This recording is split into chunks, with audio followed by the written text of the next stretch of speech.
Okay, so Janae, I want to travel back in time. Oh, okay, let's do it. Take me, in fact, to the 90s. You know that's where I belong. You and me both, but I don't want to go that far back. I want to go back to February 10th of this year, actually. Okay. It's a Monday. It's the dead of winter, pretty ordinary day, but for Mayor Eric Adams, it's a huge day. Mayor Adams is touting his record after news that the Department of Justice is telling federal prosecutors to drop the corruption charges against him. This is the day where the second in command at President Trump's Department of Justice, this guy, Emil Bove, sends a letter to federal prosecutors in Manhattan. Oh, okay. You mean that letter, the one that directs prosecutors to drop the corruption charges against the mayor. Yeah, that's the one. I mean, it's this stunning intervention in a high-profile legal case that was already dominating headlines to begin with, and then this letter comes and it lands like a bombshell. Yeah, how so? Well, I mean, several federal prosecutors resign. 4 really key members of the Adams administration, they also resign. And almost immediately, there's one person in particular who comes under just intense pressure. Who's that? Governor Kathy Hochul.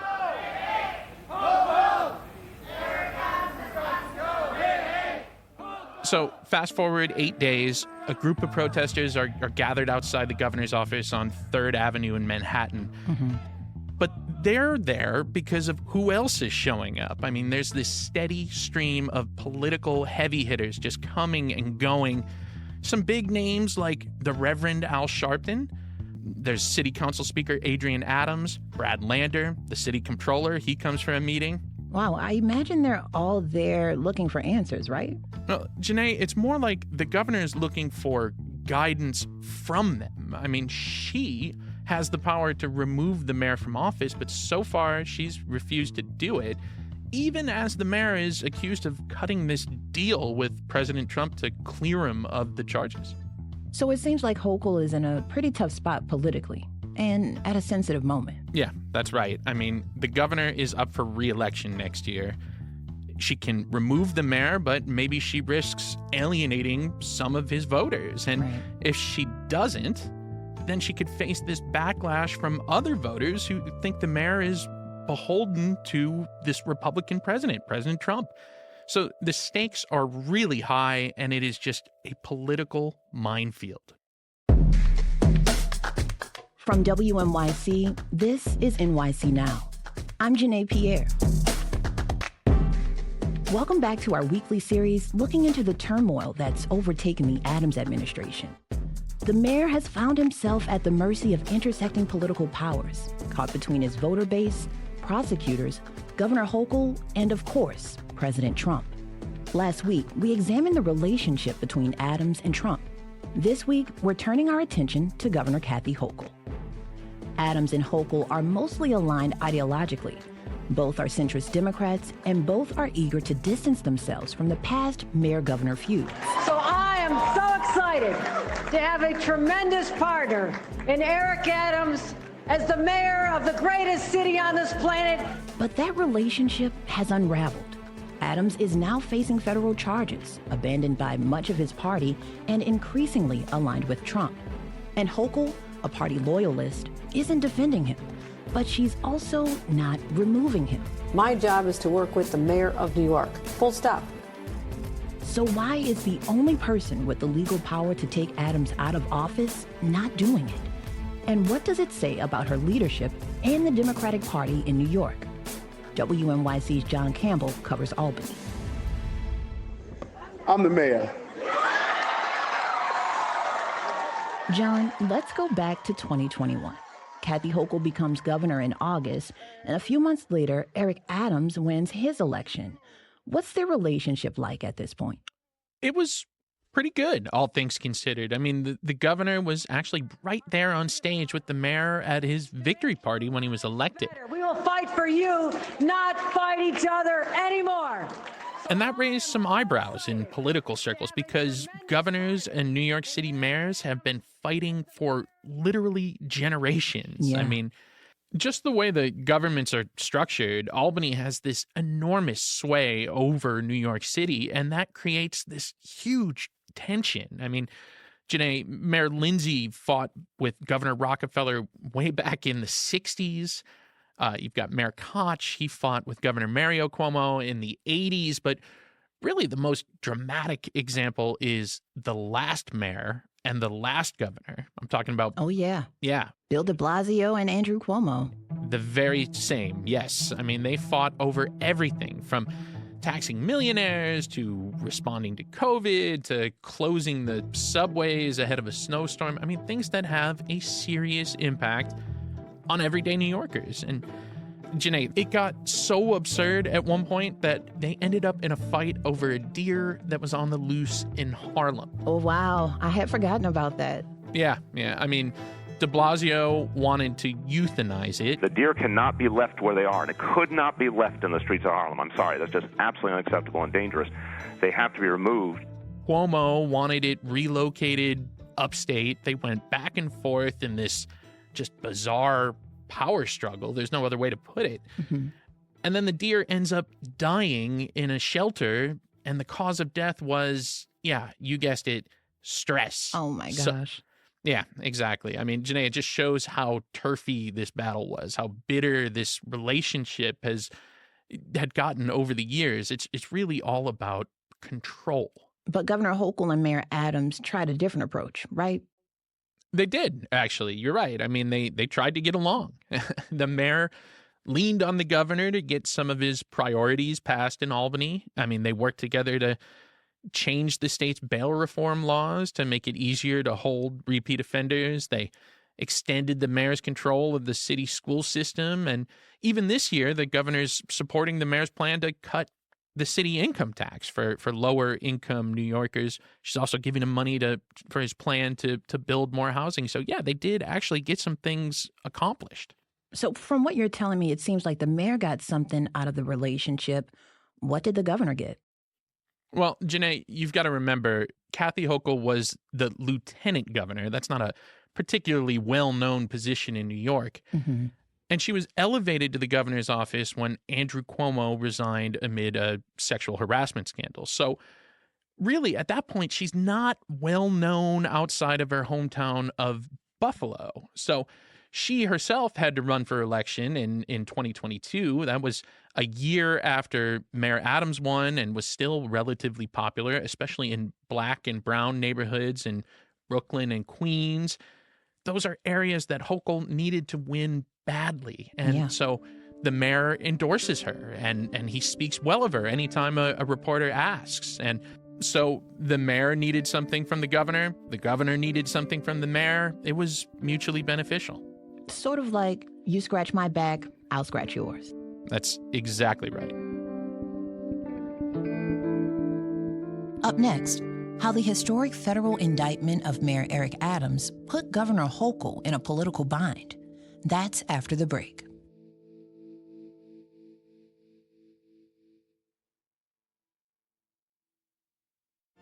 WNYC Studios is supported by the New York Philharmonic. Spring has arrived at the New York Phil, where Gustavo Dudamel leads symphonies by Mahler, Stravinsky, and Philip Glass. Tony Award winner Sutton Foster lights up the stage with the orchestra for a one-night-only Broadway spectacular. And the legendary scores of John Williams will bring your favorite films to life. From dazzling debuts to beloved classics, the unmistakable sound of the New York Phil is in full bloom this spring at David Geffen Hall. More information available at nyphil.org. So that was back in 2022. Let's fast forward to September 2024. That's when Adams gets indicted. And suddenly there's pressure on Governor Hochul to decide whether or not to remove him from office. John, I'm curious, what do you remember about that moment when those questions first started coming her way? How did the governor respond? Well, that indictment really changed everything. I mean, the mayor's accused of accepting these lavish travel perks and campaign contributions from Turkish nationals who then leaned on him for governmental favors. And this is happening while the governor was trying to promote her own policies and proposals. She's trying to get Democrats elected to Congress, and suddenly she's facing all these questions from reporters who want to know whether she's going to stick by the mayor. So it becomes this major distraction for the governor, and It's all because state law and the city charter give the governor, and the governor only, the unilateral power to remove Mayor Adams from office in a situation like this. So for Hochul, using this legal authority is kind of like a nuclear option, right? Like pushing the big red button. Yeah, and she faces all these questions about whether she's going to push that button, if she's going to go that route, and she ultimately decides against it. I'm not at all inclined to undo the will of the people and overturn an election. So this is not something that any governor has really tried to do in more than 90 years. I mean, that's when FDR, Franklin Delano Roosevelt, then the governor, removed a Manhattan sheriff who had ties to Tammany Hall. And then later that year, he started removal proceedings against Mayor Jimmy Walker, but the mayor resigned instead. Why is Governor Hochul's response here so notable? And what does it tell us about her governing style?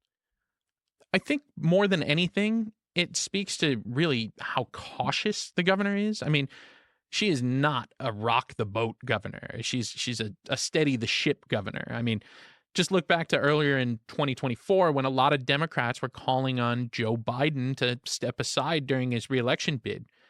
She never did. I mean, she stuck by President Biden, and it was almost to her detriment at times.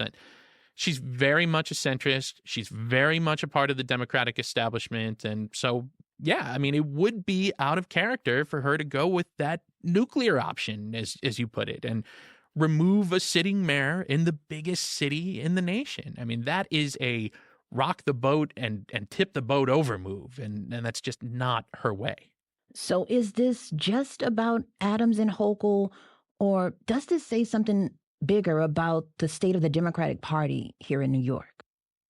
You know, I think it's a little bit of both. On the one hand, it says a lot about the governor and the mayor and their calculation that voters wanted to see them work together. But it also speaks to this divide between progressives and centrists in the Democratic Party. There's a strong, loud contingent of progressives who wanted the governor to remove the mayor. But the leaders of the party are more centrist, more cautious, and that's what won the day at that point. Yeah, but then Adams's legal situation takes another turn, though, right? Right. The Justice Department orders the charges against the mayor to be dropped, saying in part that they need the mayor's cooperation in executing Trump's immigration policies. And Adams immediately faces these accusations that he struck some sort of deal with the president, and now he's beholden to him. And then, Janae, it's like deja vu all over again. I mean, all that pressure that Hochul was facing to remove the mayor, it bubbles up again. And this time it's even greater than before. A bunch of top Democrats start renewing their call for the mayor to resign or for Hochul to use her removal powers. And once again, the governor has to weigh all the governmental implications and the political implications, all of it.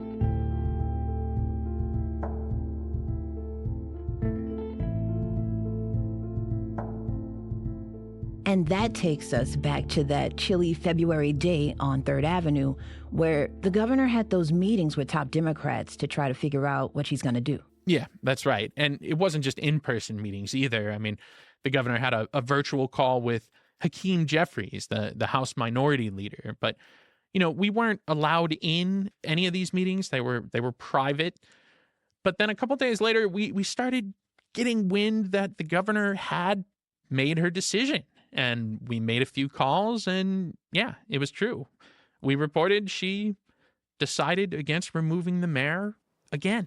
We don't have a king today because it conflicts with the very genius of a democracy, where the voices and the votes of the people, not a king, not a queen, and not a governor, should prevail.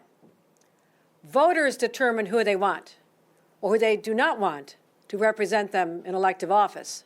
So instead of taking the mayor out of office, the governor proposed guardrails on the Adams administration. And I'm saying that with air quotes because that's the actual word that they use, guardrails. Tell us about those. Yeah, I mean, this is kind of how the governor tried to thread the needle, so to speak. I mean, she said she couldn't, in good conscience, remove the mayor just a few months before primary voters head to the polls. I mean, remember, the mayor's up for re-election this year. Mm-hmm. But to kind of satisfy those who still had concerns about the mayor, and including her own concerns, I mean, she proposes a bunch of guardrail measures, basically giving the state and other city officials more oversight over the mayor. One of the big things she wanted to do is create a new state inspector general that would have the power to basically green light investigations into the mayor. She also wanted to make it easier for other city officials like the comptroller or the city council speaker. She wanted to make it easier for them to sue the Trump administration if the mayor declined to do so. But the governor would need the state legislature and the city council to approve those, right? How did that go over with lawmakers? Not so well at all. Like we talked about before, Albany already has a ton of sway over New York City's government.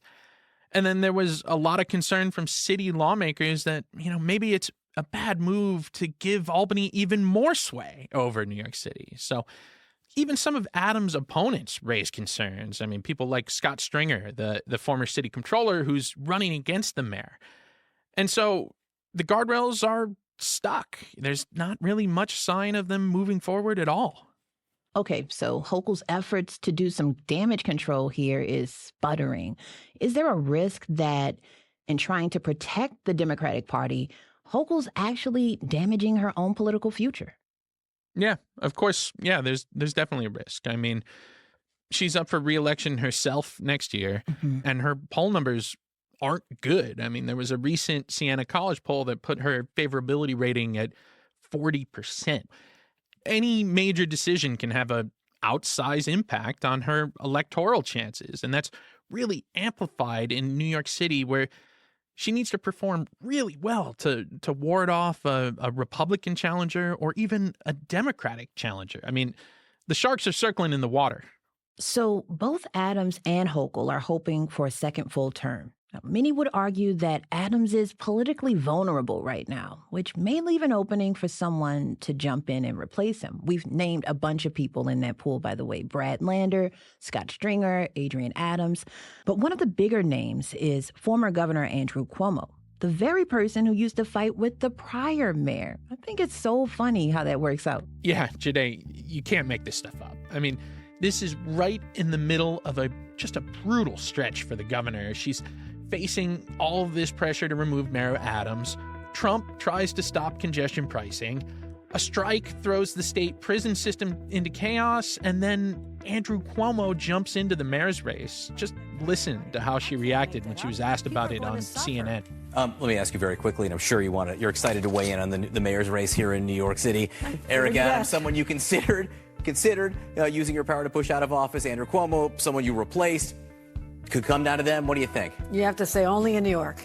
Only in New York do we get this kind of situation. So would a Mayor Cuomo be a little petty towards Governor Hochul? Look, we have no idea, but it's a legitimate question.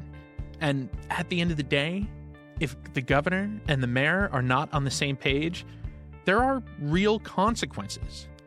And everyday New Yorkers would be the ones to suffer for it. That's WNYC's Albany reporter John Campbell. Gotta shout out the folks who helped with this episode: Sean Bowditch, Stephen Brown, Amber Bruce, Stephanie Clary, Audrey Cooper, Maya Hibbett, Owen Kaplan, Leora Noam Kravitz, Jared Marcel, Wayne Schulmeister, and Jimmy Vilkind. I'm Janae Pierre, and this is NYC.